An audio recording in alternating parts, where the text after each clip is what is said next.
हरे कृष्णा दोस्तों, भगवान श्री विष्णु को प्रिय वैशाख मास की आप सबको बहुत सारे शुभकामनाएं हैं। भगवान श्री हरि आपके जीवन में हर मनोकामनाएं पूर्ण करें, ऐसा हम प्रार्थना करते हैं।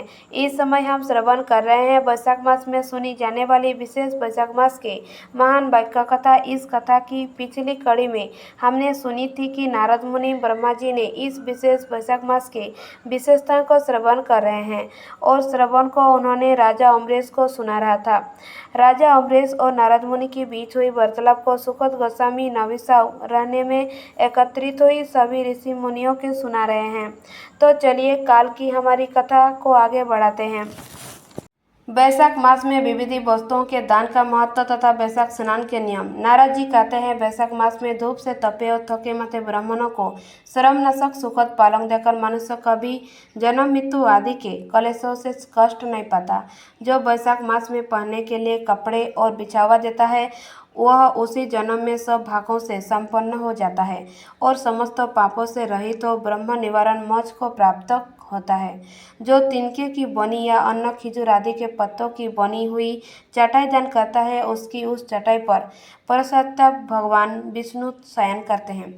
चटाई देने वाला बैठने और बिछाने आदि में सब ओर से सुखी रहता है। जो सोने के लिए चटाई और कंबल देता है, वह उतने ही मात्रा से मुक्त हो जाता है। निद्रा से दुख का नाश होता है, निद्रा से थकावट दूर होती है और वह निद्रा चटाई पर सोने वालों को सुख पूर्वक आ जाती है। धूप से कष्ट पाए हारा श्रेष्ठ ब्राह्मण को जो सुजमतर वस्त्र दान करता है, वह पूर्ण आयु को परलोक में उत्तम गति को पाता है। जो पुरुष ब्राह्मण को फूल और रौली देता है, वह लौकिक भागों का भोग कर मोक्ष को प्राप्त होता है। जो खसखस और जल से बासित चंदन देता है, वह सब भागों में देवताओं की सहायता पाता है तथा उसके पाप और दुख की हानि होकर परमानंद की प्राप्ति होती है। वैशाख के धर्म को जानने वाला जो पुरुष गोरोचन और कस्तूरी का दान करता है, वह तीनों तापों से मुक्त होकर परम शांति को प्राप्त होता है। जो विश्रामशाला बनवाकर प्यासू सहित ब्राह्मणों को दान करता है, वह लोगों का अधिपति होती है। जो सड़क के किनारे बगीचा, पुरोखा, कुआं और मंडप बनवाता है, वह धर्माता है। उसे पुत्र की क्या आवश्यकता है। उत्तम शास्त्रों का श्रवण, तीर्थ यात्रा, सत्संग, जलदान, अन्नदान, पीपल का वृक्ष लगाना तथा पुत्र, इन 7 को वैज्ञ पुरुष संतान मानते हैं। जो वैशाख मास में तापनाशक तक्र दान करता है, वह इस पृथ्वी पर विद्वान और धनवान होता है। धूप के समान मिट्टी के समान कोई दान नहीं, इसलिए रास्ते के थके माथे ब्राह्मणों को मट्टा देना चाहिए। जो वैशाख मास में धूप की शांति के लिए दही और खाद दान करता है तथा विष्णु प्रिय वैशाख मास में जो स्वच्छ चावल देता है, वह पूर्ण आयु का संपूर्ण यज्ञों का फल पाता है। जो पुरुष ब्राह्मण के लिए गोघृत अर्पण करता है और अश्वमेध यज्ञों का फल पाकर विष्णुलोक में आनंद का अनुभव करता है।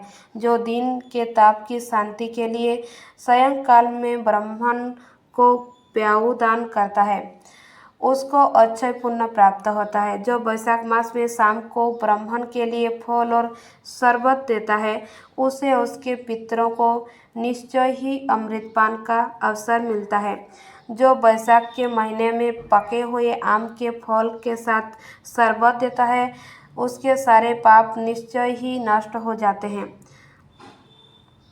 जो वैशाख की अमावस्या को पितरों के उद्देश्य से कस्तूरी, कपूर, बेला और खास की सुगंध से बासित शरबत से भरा हुआ घड़ा दान करता है, वह बिछनावे घड़ा दान करने का पुण्य पाता है। वैशाख में तेल लगाना, दिन में सोना, काष्य के पत्र में भोजन करना, खाट पर सोना, घर में नहाना, निषिद्ध पदार्थ खाना, दोबारा भोजन करना तथा रात में खाना, ये 8 बातें त्याग देनी चाहिए। जो वैशाख में व्रत का पालन करने वाला पुरुष पग पत्ते में भोजन करता है, वह सब पापों से मुक्ति होकर विष्णुलोक में जाता है। जो विष्णु भक्त पुरुष वैशाख मास में नदी स्नान करता है, वह 3 जन्मों के पाप से निश्चय ही मुक्त हो जाता है। जो प्रातःकाल सूर्योदय के समय किसी समुद्रगामिनी नदी में स्नान करता है वह 7 जन्मों के पाप से तत्काल छूट जाता है। जो मनुष्य 7 गंगाओं में किसी में उस काल में स्नान करता है वह करोड़ जन्म में उपजातित किए हुए पाप से निस्सिदेह मुक्त हो जाता है। जानवी गंगा, वृद्धि गंगा, गोदावरी, कालिंदी, जमुना, सरस्वती, कावेरी, नर्मदा और बैरनी के ये 7 गंगाएं कही गई है। वैशाख मास आने पर जो प्रातःकाल बावलियों के नहान करता है उसके महापातकों का नाश हो जाता है। कष्ट, मूल, फल, शौक, नमक, गुड़, बेर पत्र, जल और चक्र जो भी वैशाख में दिया जाए वह सब अक्षय होता है। ब्राह्मण आदि देवताओं भी बिना दिए हुए कोई वस्तु नहीं पाते। जो दान से हीन है वह निर्धन होता है। अतः सुख की इच्छा रखने वाले पुरुष को वैशाख मास में अवश्य दान करना चाहिए। सूर्यदेव के मेष राशि में स्थित होने पर भगवान विष्णु के उद्देश्यों में अवश्य प्रातःकाल स्नान करके भगवान विष्णु की पूजा करनी चाहिए। महिरथ नामक एक राजा था जो कामनाओं का आसक्त और राजिद्र था। वह केवल वैशाख स्नान के संयोग से संयुक्त वैकुंठ धाम को चला गया। वैशाख मास में देवता भगवान मधुसूदन है, अतएव वह सफल मास है। वैशाख मास में भगवान की प्रार्थना का मंत्र इस प्रकार है। हे मधुसूदन, हे देवेश्वर माधव, मैं मेष राशि में सूर्य के स्थित होने पर वैशाख मास में प्रातः स्नान करूँगा। आप इसे निर्विघ्न पूर्ण कीजिए। तत्पश्चात निम्नलिखित मंत्र से अर्थ प्रदान करें। सूर्य के मेष राशि पर स्थित रहते हुए वैशाख मास में प्रातः स्नान के नियम में संकलन होकर मैं आपको अर्थ देता हूँ। मधुसूदन इसे ग्रहण कीजिए। इस प्रकार अर्थ स्मरण करके स्नान करें।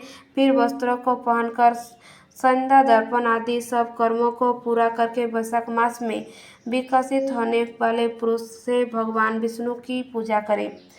उसके बाद वैशाख मास के महत्मय को सूचित करने वाली भगवान विष्णु की कथा सुने। ऐसा करने से कोटि जन्मों के पापों से मुक्त होकर मनुष्य मोक्ष को प्राप्त होता है। यह शरीर अपने अधीन है, जल भी अपने अधीन है, साथ ही अपनी जिया भी अपने वश में है। अतः इस स्वाधीन शरीर से स्वाधीन जल में स्नान करके स्वाधीन जिह्वा से हरि इन 2 अक्षरों का उच्चारण करें। जो वैशाख मास में तुलसी दल से भगवान विष्णु की पूजा करता है वह विष्णु की सुयुक्त मुक्ति को पाता है। अतः उनके प्रकार से भक्ति मार्ग से तथा भांति भांति के व्रतों द्वारा भगवान विष्णु की सेवा तथा उनके सगुण या निर्गुण स्वरूप का अनन्य चिंता से ध्यान करना चाहिए। धन्यवाद। अगर मेरा चैनल आपको पसंद आए तो प्लीज़ लाइक सब्सक्राइब जरूर कीजिए।